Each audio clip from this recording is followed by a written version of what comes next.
Mara Tesler Stein. I am so excited that you have agreed to join me today for our Tikva talk. I'm Devorah Entin. I'm a clinical consultant with Yesh Tikva, and I invited you here as a friend, as a colleague, and as someone who is an absolute expert in reproductive health matters. And so, Mara, why don't you introduce yourself? Tell us what brings you to the room today, and we'll kind of take the conversation in the way of infertility and trauma.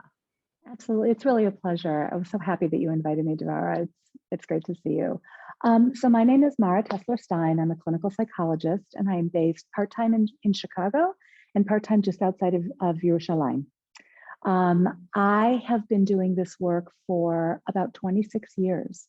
And my interest in working with and supporting families through the losses and traumas of infertility started with my own infertility journey, which led to a twin pregnancy and then preterm labor and preterm delivery of those twins, who are now in their 20s. So I have sort of the long view on this, but it is truly a passion of mine, in particular, really raising awareness about the realities of the impact of the journey of infertility on the body, on the person, the sense of self, and on the relationships, all of our relationships.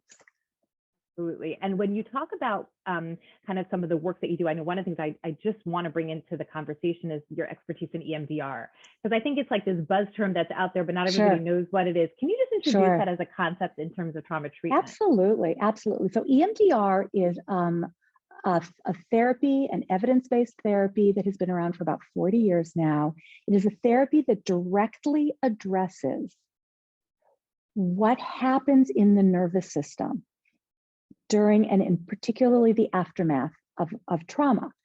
And what we're doing with EMDR is we're actually able to rewire what has happened as a result of trauma on the body and trauma in a person's sense of self.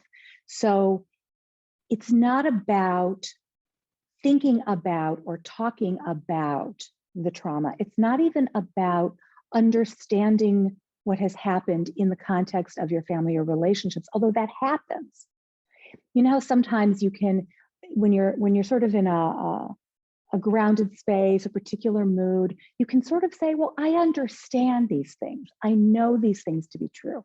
I know I deserve good things. I know I'm a good person. I know I didn't do anything wrong. And yet, you can easily slip when trauma is still unprocessed into really not believing that to be true. Like part of you knows it's true, but then you really don't feel that it's true. And that's the felt sense, the experience of unprocessed trauma in the nervous system. And so with EMDR, we are able to get to that directly, to untangle what's tangled up so that it can reweave, or to use another metaphor, to help digest what remains undigested in our bodies. And I'm giving the overview because it's a complex process of how to do it, though it's effective, it's easy to be in, and it's faster than a lot of other ways of approaching things. So it brings relief to people, which is something we all want to see as therapists.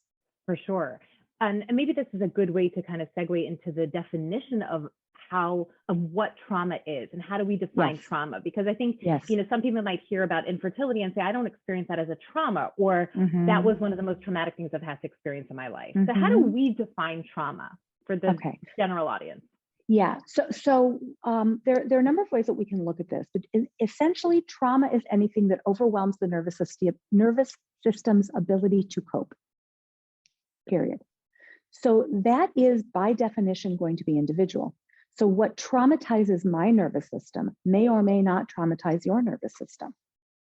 And the analogy that I'll give about this is if you're driving a car down the highway, or better yet, down a dirt road, and you're going at a reasonable clip, it's plenty wide, you're driving, and some rocks or pebbles hit your windshield. Small things, nothing major, and your windshield now has cracks and is broken.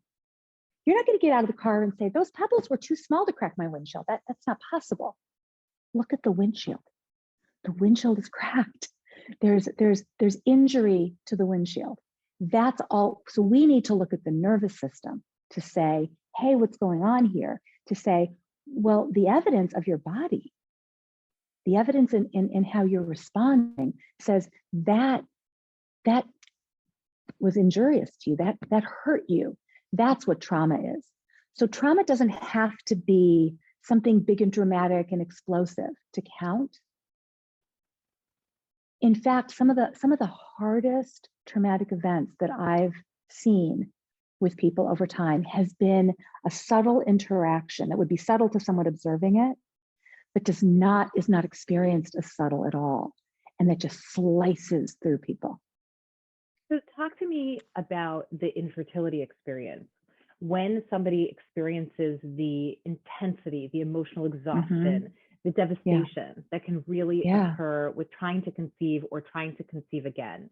What is some of that? How does some of that happen in the body space? What is the body experiencing during that time that makes it traumatic? So it depends a little bit on what the person is experiencing.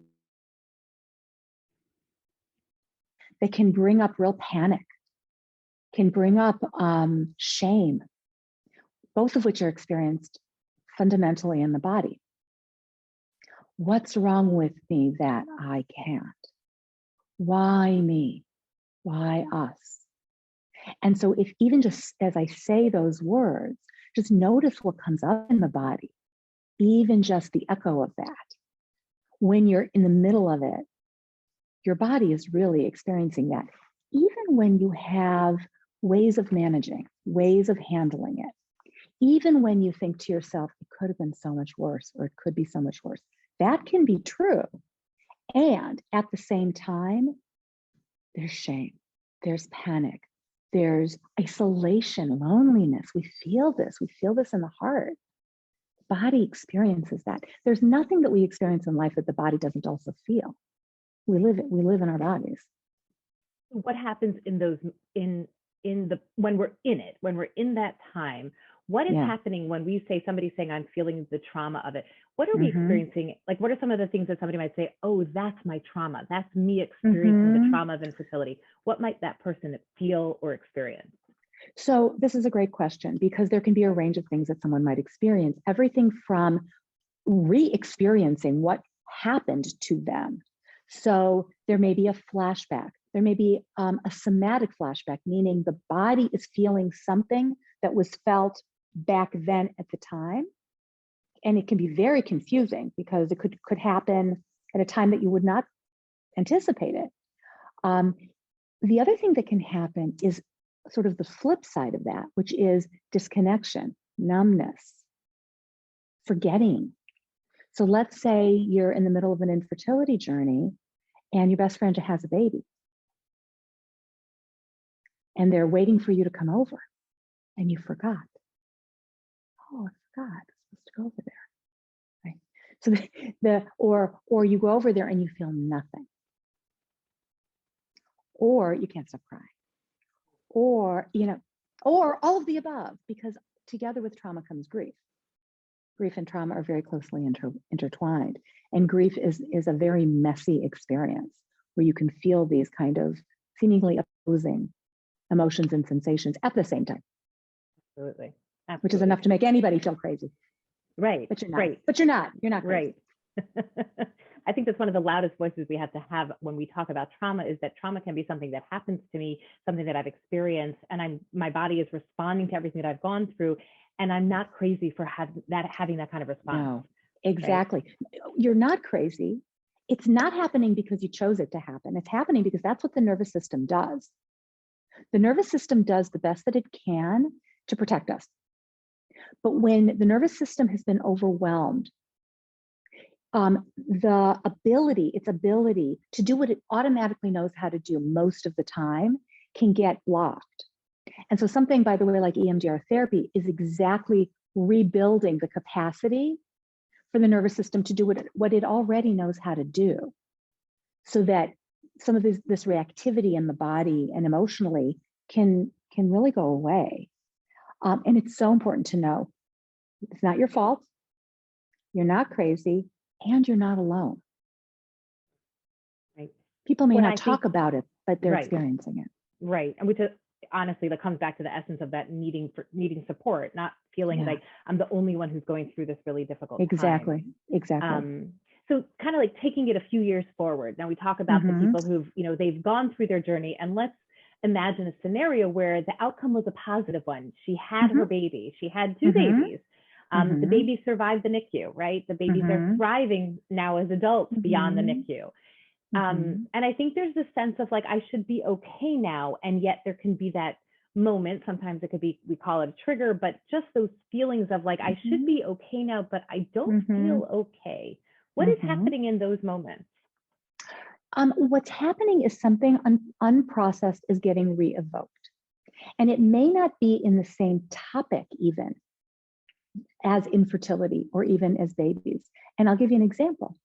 In the early weeks of COVID, so many of my clients, so many of my fellow preemie moms and myself were feeling all kinds of things that we were like, what is going on? What is happening? My kid's 20, my kid's 24, my kid's, why is this happening? Well, we're talking about, first of all, a lot of people were in medical settings and in hospital settings where they had not been in an acute place like that, with similar equipment, similar smells, similar sounds, or they're hearing about it. Anybody who had to have invasive procedures, or whose baby spent any time in the NICU, right away, here we are talking about hand washing and distancing and masking and keeping your distance to keep someone safe. I mean, this is all evocative. Talking about ventilators, talking about having enough resources. There's so much that can be evocative, right? And even everybody's opinions about things the song is a familiar song, different lyrics, same melody. So that can be evocative. And sometimes that it's harder even when it's the body is vibrating, your emotions are vibrating to something, and you're like, gosh, this is reminding me. Why is this reminding me? And sometimes you can't even put your finger on it. It's just that you're feeling the same stuff. The other thing that can happen similarly is anniversary reactions. And they may not be to the things that you anticipate. It could be the light changed because it's going to be spring. And then your body starts to feel a certain way. Why am I feeling this? Well, it was spring when, or the first snowfall when, not the date on the calendar, but the coldness in the air, or the sun going down early. Because the body remembers, the body always knows. Always trust the body memory, trust the nervous system. Sometimes it can take a little bit to figure out, what is this? But never, never, never is that there's something wrong with you. Right. It's actually the opposite. Something happened to you, and that the body's wisdom is showing you something here is similar. Here, do you remember? Or is there anything that can be protective to protect me from the traumatic of the experience being considered a trauma? Well, yes. I mean, certainly the more, let me think about how to discuss this. We don't know ahead of time what kinds of experiences are going to hit any particular nervous system in a way that traumatizes. However, the sooner we intervene, the better. There is no gain in give it time, let's see how it goes. There is absolutely nothing to gain there. You are not going to hurt anything by intervening sooner. And in fact, there's only upside. So the sooner that we can intervene, the better. Now, that includes, of course, during the infertility journey, the minute there's any awareness that, oh, this is going to be a journey. This isn't going to be like, hey, I have an announcement to make. And so we can build in bigger internal capacity to handle disappointment, to handle shocks. I like to think of them as our internal shock absorbers. Yeah. So if we can get in there on the front end and build shock absorption in all kinds of different ways for people, then when and if something happens that has the potential to traumatize, the impact could be lessened, it's buffered. And it could be that it won't traumatize at all, that it'll be upsetting, but not traumatizing, disappointing, but not traumatizing.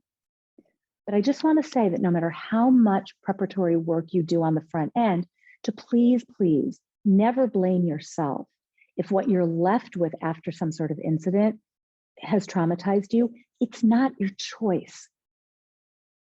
It's just the reaction of the nervous system. And sometimes it's surprising that this thing traumatized and this thing didn't to the same person. It's surprising to yourself. And this is just the nature of the beast. It's how it is. What I'm hearing is that, like, also that it could be something that can show up again in future years, where you might feel like, I'm really been doing well. I'm great. I'm enjoying taking care of my baby. I love where I am in my life. I'm so thankful, grateful. I've done all this work. And then it shows up at a certain point. And when we may be caught off guard with that kind of reactive response, right? Often.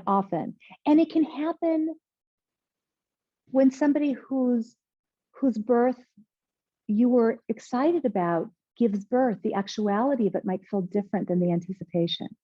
It can happen when your children reach certain milestones. So this may be down the line for a lot of people here, but I hear a lot about people saying, and then when my children get married, and when my children are wanting to have, about to have babies or trying to get pregnant, it's, oh my gosh, it's like I'm there again. But maybe their own fear about it or their own hope for it. And also there can be envy. There can be so much envy, and it doesn't mean there's anything wrong with you. We wish that for the people that we love to have an easier time of it. And at the same time can feel, I wish that I'd had an easier time of it, that we'd had an easier time of it. Sure. I hear it also in the terminology. Somebody will say, oh, that's your youngest. And that very no big deal comment can be incredibly impactful on someone who wants to go, well, it wasn't intentionally my youngest. Right. I didn't want it to be. This was the last one. And so, or the only one. And that kind of comment, which can seem so innocuous, can bring up so much pain. I mean, and here I am, always in our communities, but here in Israel, I think people actually who might not have had as many children in America, let's say, I see having more children here. And so here I've just made Aliyah, and here I am, my children are in their early 20s, and I have 3. And every time I say I have 3, something inside me twists. Yes. Because maybe there could have been 4 or 5, Right. I actually have somebody who always is saying to me, but I have only 4, but I only have 4. And that line, as a therapist, we have to hold a certain line, but as a human, it lands a little differently. Well, exactly. And you hear the longing, right? So the longing is part of what gets re-evoked, the longing and the loss. And so I just want to also point out that, when we think about trauma, I always talk about trauma and loss together. Sure. To acknowledge and affirm our losses is as important as recognizing what is stuck in the nervous system in terms of trauma. And sometimes they're like this far apart. Right? And you don't just have to sit with it in its full-blown painful form, with its, the knife edge is so sharp. There's a lot that we can do to help to soften that, so that there's joy and peace and love and genuine presence with every moment in the journey. And then when we're past the journey, as I am, for example, to work to come to some peace with that. Absolutely. I want you kind of reminded me of a scenario that came up at a support group that we had a couple of nights ago, where we talked about kind of the body's unexpected response. And one of the women said she had she's completed her fertility process, like she cannot do IVF any longer, and is now in a waiting zone for adoption. And she said, something happened that was so strange. And I see it as a trauma response. She said she got hit in the ball. She got hit in her face with a ball from playing with a nephew. And she said, I reacted so, her term, crazy. Like I started screaming and get me a towel and I'm bleeding and like a hysteric response. And she said, I think it's because, her words were, I think it's because I've been on so protective of my body and everything that has occurred to my body for the last 2 years, that this was this injury that made me go into this startled, reactive trauma response. And one of the other women, panic, absolute panic. Another woman in the group goes, oh my gosh, it just happened to me too, where, you know, my husband's elbow knocked me on my shoulder and I started screeching in hysteria. I am spun glass. Didn't you know? I am spun glass. Talk more about that. Tell me more about that spun glass experience.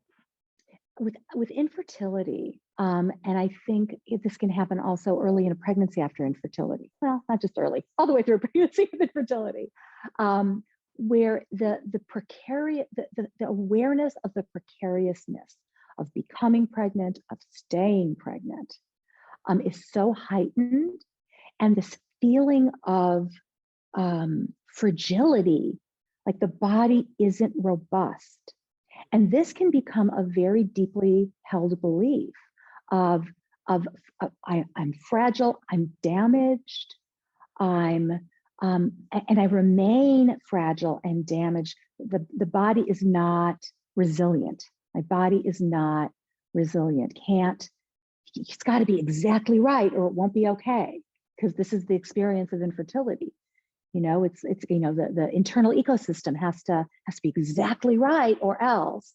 And this can happen, and then it gets heightened for people when they do become pregnant and either there's a miscarriage or there's a complication or series of complications in the pregnancy, which I think for a lot of people ends up internally, whether they say it aloud or not, it's like, oh, this is proof. This is proof.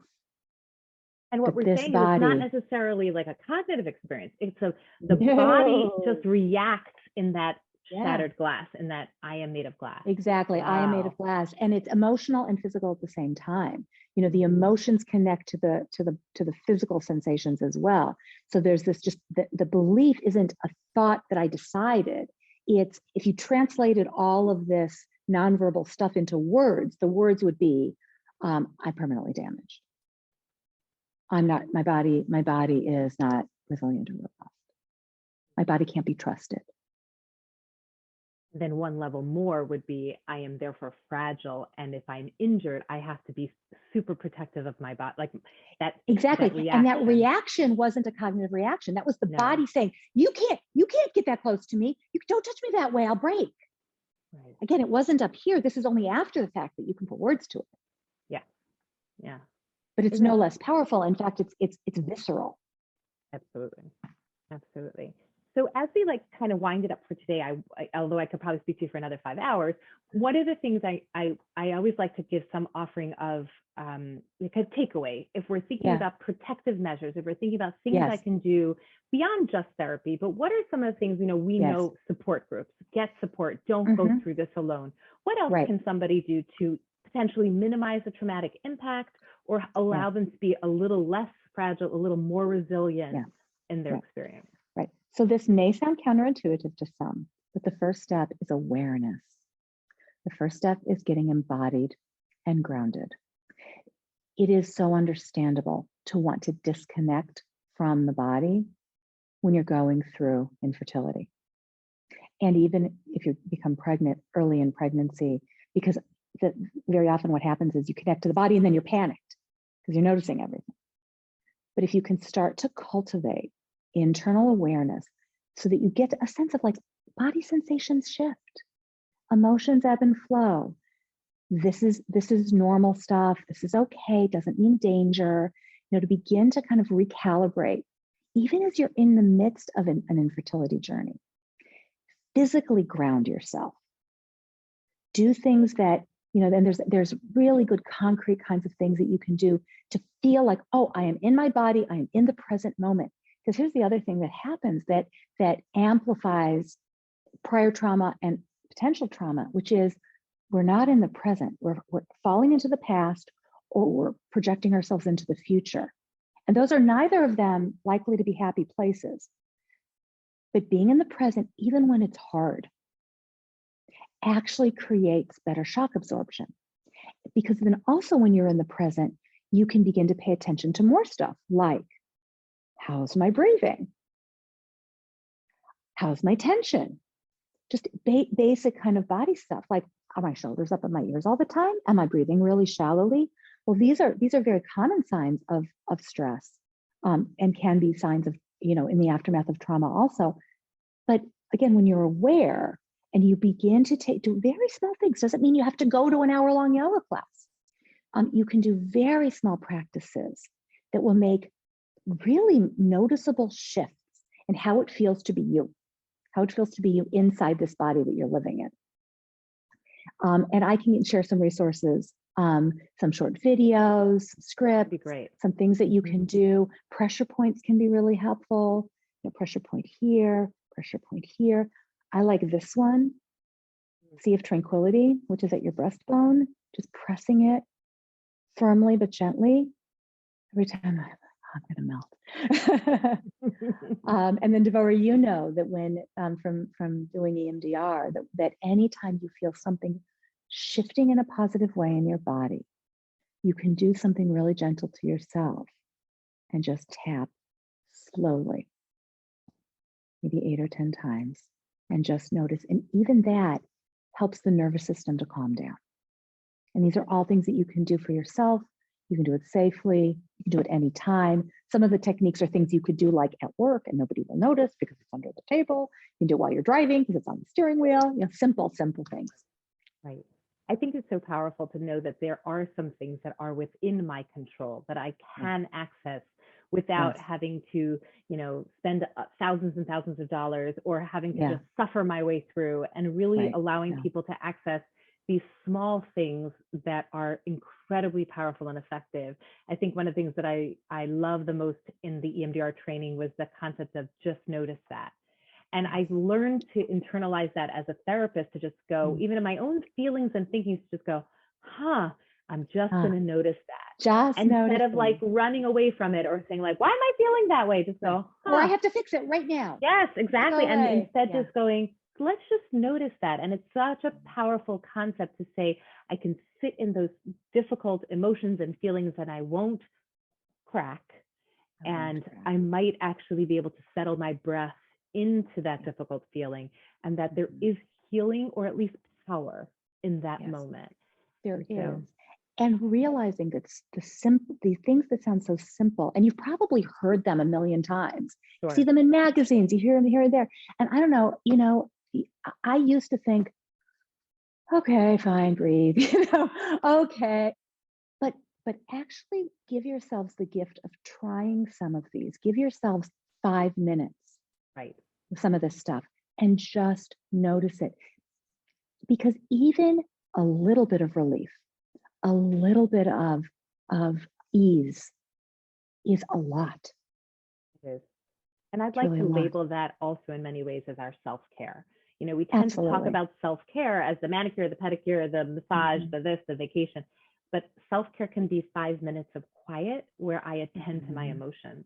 And I think we might see much greater results from those moments than from the manicure, potentially. Although I encourage you to get manicures too. But all the good things. 5 minutes a day, or 5 minutes in the morning, 5 minutes in the evening, is gonna do you emotionally, internally, even more good than the manicure. But do the manicure also. Absolutely. Nara, thank you so much for choosing to spend the afternoon with me. Thank you. I imagine we'll have some follow-up questions. I'd love those resources. And in the meantime, thank you very, very much. And thanks for joining us at Youre.